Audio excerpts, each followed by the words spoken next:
بسم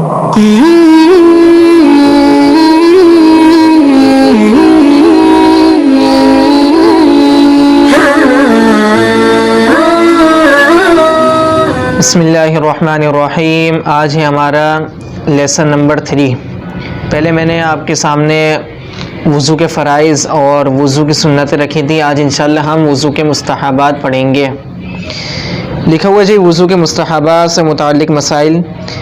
ہر وضو دھوتے وقت مناسب ہے کہ اس پر ہاتھ بھی پھیر لیا کریں تاکہ کوئی جگہ خشک نہ رہے، پوری طرح پانی پہنچ جائے۔ یہ مستحب عمل ہے۔ مسئلہ نمبر 12، وقت آنے سے پہلے ہی وضو کر کے نماز کی تیاری کر لینا بہتر اور مستحب ہے۔ مسئلہ نمبر 13، وضو کے دوران اور اس سے فارغ ہونے کے بعد مسنون دعائیں پڑھیں۔ وضو کے دوران یہ دعا پڑھیں، اللہم اغفر لی ذنبی ووسع لی فی داری وبارک لی فی رزقی۔ یہ سارے وضو کے مستحبات بتائے ہیں کہ نماز سے پہلے جو ہے وضو کر کے انسان بیٹھ جائے اور ہر جگہ پر ہاتھ بھی پھیر لے، جو وضو دھویا اس کے اوپر اچھی طریقے سے ہاتھ بھی پھیر لے تاکہ پانی اچھی طریقے سے پہنچ جائے اس کے اندر، اور وضو کے دوران اور اس سے فارغ ہونے کے بعد مسنون دعاؤں کا بھی اہتمام کرے۔ مسئلہ نمبر 14 لکھا ہوا ہے، وضو کرنے کے بعد اگر مکروہ وقت نہ ہو تو بہتر ہے کہ 2 رکعت نماز پڑھ لے۔ اس نماز کو تحیۃ الوضو کہتے ہیں۔ حدیث شریف میں اس کا بڑا ثواب آیا ہے۔ مسئلہ نمبر 15، اگر ایک نماز کے وقت وضو کیا تھا پھر دوسری نماز کا وقت آ گیا اور ابھی وضو نہیں ٹوٹا تو اسی وضو سے دوسری نماز پڑھنا جائز ہے، البتہ دوبارہ وضو کر لینا بہتر ہے۔ یعنی اگر کسی شخص نے وضو کر لیا اور اس کا وضو ٹوٹا نہیں ہے تو اگر وہ وضو کے اوپر وضو کرتا ہے تو یہ ثواب کی نیت سے اگر وضو کرتا ہے تو اس کا یہ وضو کرنا مستحب عمل ہے اور انشاءاللہ اس کو ثواب بھی ملے گا۔ مسئلہ نمبر 16 لکھا ہوا ہے، وضو کرنے کے بعد یہ دعا پڑھیں، اللہم اجعلنی من التوابین واجعلنی من المتطہرین۔ اچھا جی، یہ وضو کے مستحبات بھی مکمل ہو گئے ہمارے۔ اس کے بعد مکروہات وضو سے متعلق مسائل لکھا ہوا ہے جی۔ مسئلہ نمبر 17، جب تک مجبوری نہ ہو خود اپنے ہاتھ سے وضو کریں، کسی اور سے پانی نہ ڈلوائیں۔ یعنی خود اپنے ہاتھ سے وضو کرے، ایسا نہیں کہ کسی دوسرے کو کہے کہ پانی بہا دو اس کے اندر یا مجھے وضو کروا دو، تو یہ مکروہ عمل ہے۔ انسان کو کسی کا محتاج نہیں ہونا چاہیے، البتہ اگر کوئی مجبوری ہو تو پھر مکروہ بھی نہیں ہے۔ مثال کے طور پہ ایک جگ کے اندر پانی موجود ہے، اب انسان یا تو خود وضو کر سکتا ہے، بہتر تو یہ کہ ایک ہاتھ جگ کو پکڑ لے، لیکن اگر مشقت ہو رہی ہے اس کے لیے تو پھر ایسا ہی مجھے آپ وضو کروا دیں۔ پھر مسئلہ نمبر 18 لکھا ہوا ہے، وضو کے دوران بلا ضرورت دنیا کی باتیں نہ کریں، ضرورت کی بات کرنے میں کوئی حرج نہیں۔ وضو کے دوران باتیں بھی نہیں کرنی چاہیے، یہ بھی مکروہ عمل ہے۔ مسئلہ نمبر 19، پانی کتنا ہی زیادہ ہو، جیسے کوئی دریا کے کنارے پر ہو، پھر بھی پانی ضرورت سے زیادہ خرچ نہ کریں اور نہ پانی استعمال کرنے میں اتنی کمی کرے کہ اعضاء اچھی طرح نہ دھل سکیں۔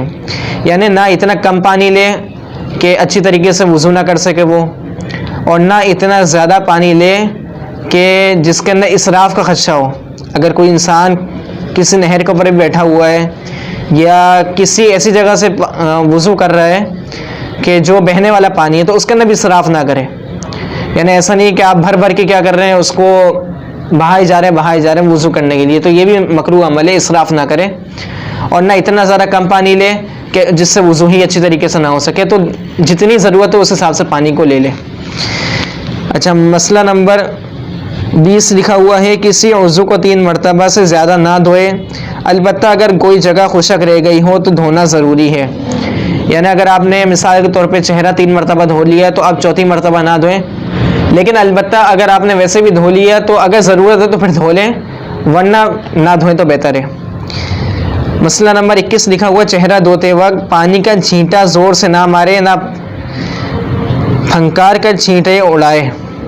یعنی اگر کوئی شخص اپنا چہرہ دھو رہا ہے تو اچھی طریقے سے پراپر طریقے سے تو چہرہ دھوئے، لیکن چھینٹے نہ مارے۔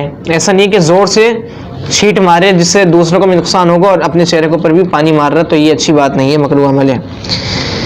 مسئلہ نمبر 22 لکھا ہوا،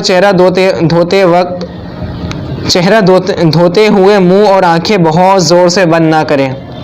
جیسے پچھلے مسئلے کے اندر بھی گزرا تھا کہ اگر کوئی چہرہ دھوتے وقت اس نے زور سے آنکھیں اور اپنے جو ہونٹ کا حصہ اگر اس کو میں نے بند کر دیا اس نے، تو اگر وہ خشک رہ گیا تو چونکہ پھر وضو نہیں ہوگا، تو اس لیے بہتر یہ ہے کہ ان ساری چیزوں سے بھی بچا جائے جو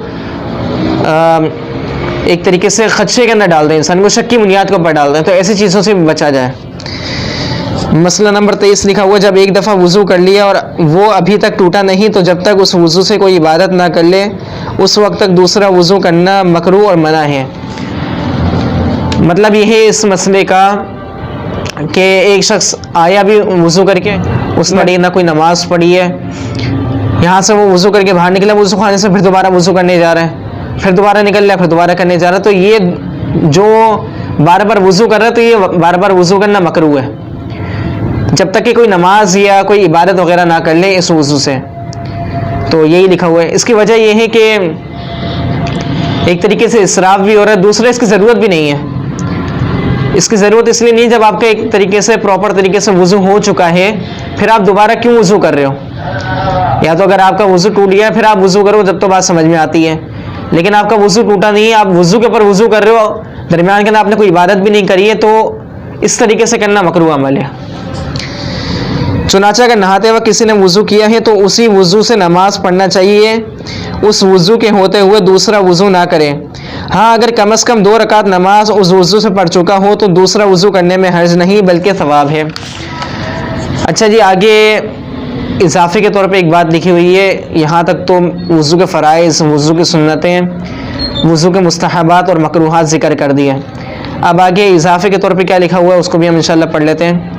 لکھا ہوا ہے جی، مسواک کی جگہ ٹوتھ پیسٹ اور برش کا استعمال۔ جی مسئلہ نمبر 1، مسواک کی 2 حدیثیں ہیں، ایک یہ کہ وہ عبادت اور رسول اللہ صلی اللہ علیہ وسلم کی سنت ہے، اس حیثیت سے عین اسی طریقے کو اختیار کرنا ضروری ہے جو آپ صلی اللہ علیہ وسلم نے اختیار فرمایا، یعنی مسواک انسان کرے۔ اور رسول اللہ صلی اللہ علیہ وسلم کا مسواک میں جو طریقہ منقول ہے وہ یہ ہے کہ آپ صلی اللہ علیہ وسلم لکڑی استعمال فرمایا کرتے تھے۔ لکڑی موجود نہ ہونے کی صورت میں آپ صلی اللہ علیہ وسلم نے انگلی پر اکتفا کرنے کا حکم دیا، اسی طرح جن کے دانت نہ ہوں انہیں بھی یہی حکم دیا گیا ہے۔ اس سے معلوم ہوا کہ مسواک کی سنت اور عبادت اسی وقت ادا ہو سکتی ہے جب لکڑی یا انگلی سے دانت ملے جائیں۔ لکھا ہوا جی، مسواک کی دوسری حیثیت ایک عام انسانی عادت کی ہے کہ مسواک کا مقصد دانتوں کی صفائی اور بدبو کا ازالہ ہے، اس لحاظ سے ٹوتھ پیسٹ اور برش کا استعمال بھی کافی ہے۔ لکھا ہوا جی آگے، اخبار میں لکھی ہوئی آیت کو بلا وضو چھونا۔ مسئلہ نمبر 2، جس جگہ قرآن کی آیت لکھی ہو صرف اس جگہ کو بلا وضو ہاتھ لگانا منع ہے، دوسری جگہوں کو ہاتھ لگانا جائز ہے۔ یعنی اگر کسی پیپر کے اوپر قرآن مجید کی آیت لکھی ہوئی ہے تو اس آیت کو بلا وضو چھونا جائز نہیں، البتہ جس جگہ پر قرآن مجید کی آیت نہ لکھی ہوئی ہے اس جگہ پر ہاتھ لگانے میں کوئی حرج نہیں ہے، اس جگہ پر ہاتھ لگا سکتا ہے، وضو کر کے قرآن مجید کی آیت کو چھوئے، بلا وضو چھونا اس کے لیے جائز نہیں۔ آگے لکھا ہوا ہے جی، وضو اور غسل میں مصنوعی اعضاء کا حکم۔ مسئلہ نمبر 3، مصنوعی اعضاء اور دانت وغیرہ 2 طرح کے ہوتے ہیں، ایک وہ جو مستقل طور پر لگا دیے جائے اور پھر انہیں آسانی سے نکالا نہ جا سکے، دوسرا وہ جو بنائے ہی اس طرح جاتے ہیں کہ حسب ضرورت ان کا استعمال کیا جائے اور پھر ان کو نکالا جا سکے۔ پہلی صورت میں یہ اعضاء اور دانت وغیرہ کا اصل درجہ رکھتے ہیں، یعنی جس کے اندر نکالنا ممکن نہیں، اس کی بات بتا رہے ہیں، اس لیے ان کا حکم اصلی اعضاء اور اصل دانتوں ہی کا ہوگا۔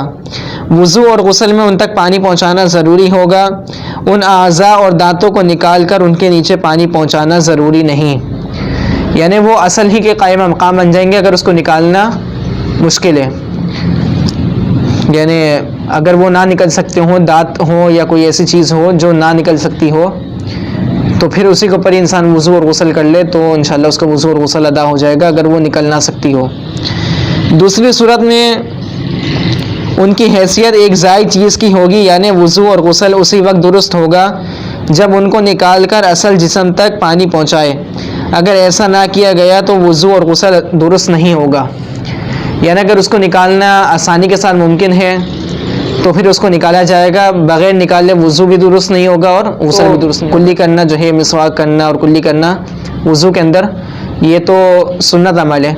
اگر کوئی نہ بھی کرے تو اس سے کوئی فرق نہیں پڑتا. البتہ غسل نہیں ہوگا کیونکہ وہ دانت آرام سے نکل سکتے ہیں, لہذا یہ اصل کے قائم مقام نہیں بنیں گے, تو ان کو نکالنا لازمی ہے. آگے جی لکھا ہوا دانتوں پر سونے اور چاندی کا خول ہو تو وضو اور غسل کا حکم. مسئلہ نمبر 4, علاج کے طور پر دانت کے سوراخ میں سونا, چاندی, سیسا وغیرہ میں سے کوئی چیز ڈال کر دانت بند کر دیا جائے تو وہ ڈالی ہوئی چیز بدن کا جز بن جائے گی, اور وضو اور غسل میں اس چیز کو پانی پہنچانا کافی ہو جائے گا, اس کے نیچے پانی پہنچانا ضروری نہیں.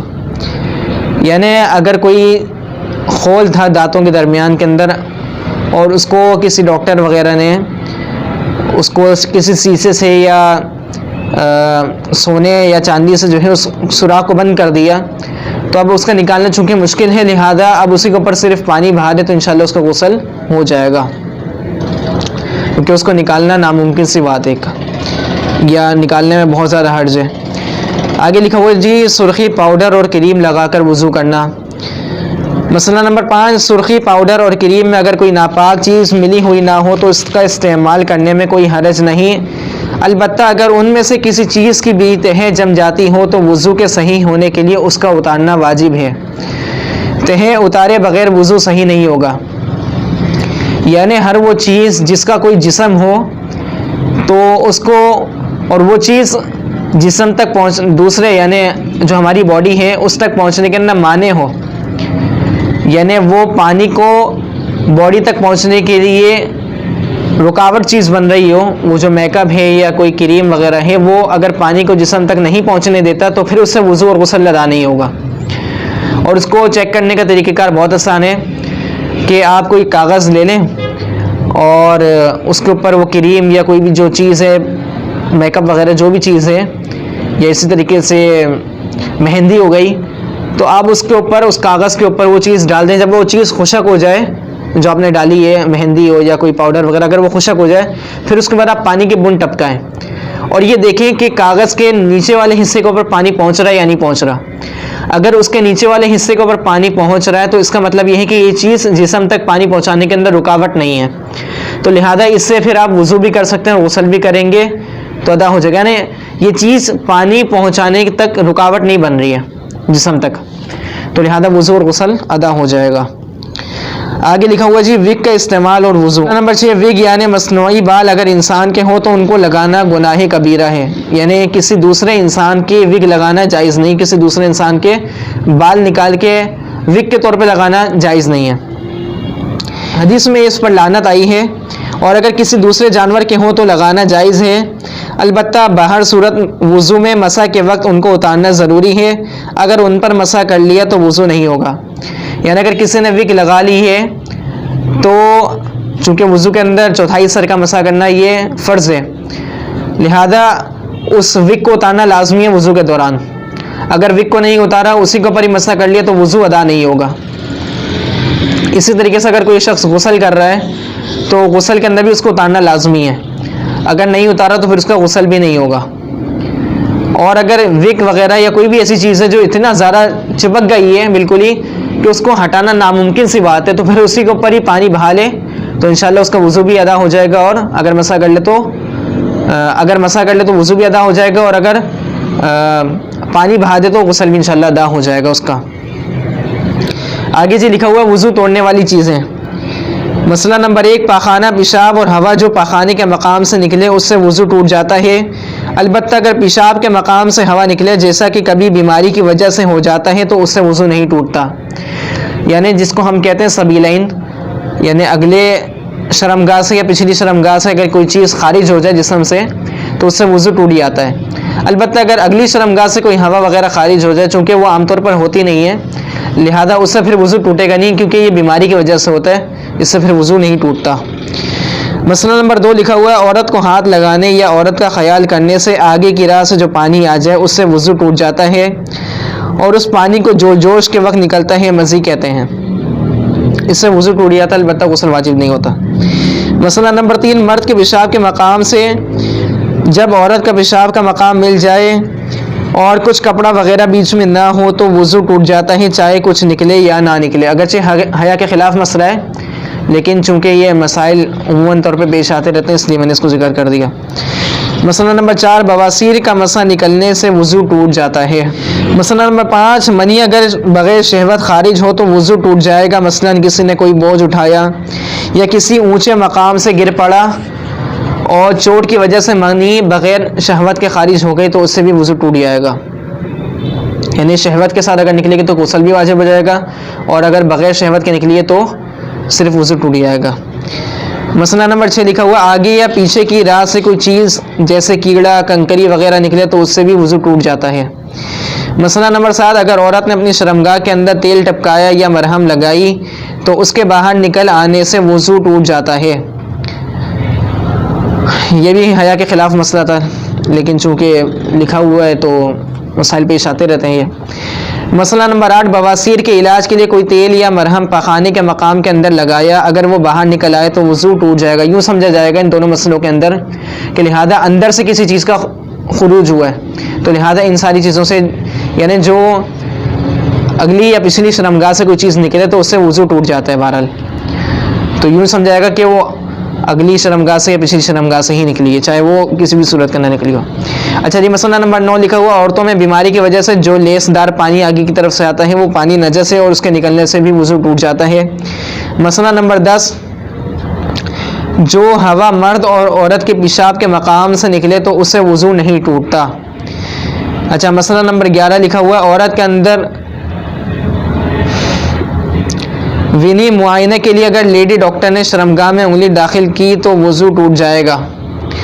مسئلہ نمبر 12، ولادت سے جو پہلے جو پانی نکلتا ہے وہ نفاس نہیں بلکہ نجس رطوبت ہے جس سے وضو ٹوٹ جاتا ہے، لیکن اس کے نکلنے سے نماز معاف نہیں ہوگی۔ یہ بہت سارے اس کے اندر مسائل ایسے تھے کہ جو حیا کے خلاف تھے اگرچہ، لیکن چونکہ کتاب والے نے بھی لکھے ہوئے ہیں اور اس کو میں سمجھتا ہوں کہ یہ بیان کرنا بھی لازمی تھا، لہذا اس کے اندر حیا کا بھی تقاضا تو یہی تھا کہ انسان صحیح طریقے سے مسائل کو سنجیدگی سے سنے۔ تو یہ انسان کے ساتھ یہ مسائل چونکہ لگے ہوئے ہیں عام طور پر، تو میں نے اس لیے اس کو ذکر بھی کر دیا۔ اور پھر اس کے اندر اتنی زیادہ حیا کرنا کہ انسان مسئلہ ہی نہ سمجھے، تو یہ بھی کہیں اس کا ہمیں کہیں ثبوت نہیں ملتا۔ تو بہرحال ان ساری چیزوں سے وضو ٹوٹ جاتا ہے، کیونکہ انسان کو یہ معلوم وضو آیا ٹوٹا ہے یا نہیں ٹوٹا۔ مثال کے طور پہ کوئی حیا والا مسئلہ بھی میں نے پڑھا، اور اگر انسان یہ سمجھ میرا وضو نہیں ٹوٹا ان ساری چیزوں سے جو بھی میں نے حیا، اور اس نے اس سے پھر کیا نمازیں وغیرہ بھی پڑھ لی تو اس کی نماز لوٹانی پڑے گی، کیونکہ اس کو یہی نہیں پتا کہ میرا وضو ٹوٹا ہے یا نہیں ٹوٹا۔ تو اس لیے میں نے اس کو خاص طور پر ہائی لائٹ اس لیے کر دیا ہے کہ چونکہ بہت سارے لوگ اس کے اندر کہتے ہیں کہ بھائی حیا کے خلاف مسائل ہیں تو کیوں اس کو ذکر کر رہے ہیں۔ تو بھائی حیا کے خلاف مسائل اگرچہ ہیں، لیکن یہ ہے تو انسان کے ساتھ ہی لگے ہوئے نا، یا تو انسان حیا کر لے تو پھر مسائل کو سیکھنا چھوڑ دے، تو اگر مسائل سیکھنے تو پھر حیا کو ایک طرف رکھے انسان اور پھر مسائل بھی سیکھتا رہے ساتھ ساتھ۔ میں نے اس لیے تھوڑی سی وضاحت اس کے اندر کر دی ہے۔ تو انشاءاللہ جو ہے اگلے ایپیسوڈ کے اندر سے وضو ٹوٹ جاتے ہیں ان کا بیان انشاءاللہ اللہ تعالیٰ سمجھنے کی عمل کرنے کی توفیق عطا فرمائے۔ سبحانک اللہم و بحمدک، نشہد ان لا الہ الا انت، نستغفرک۔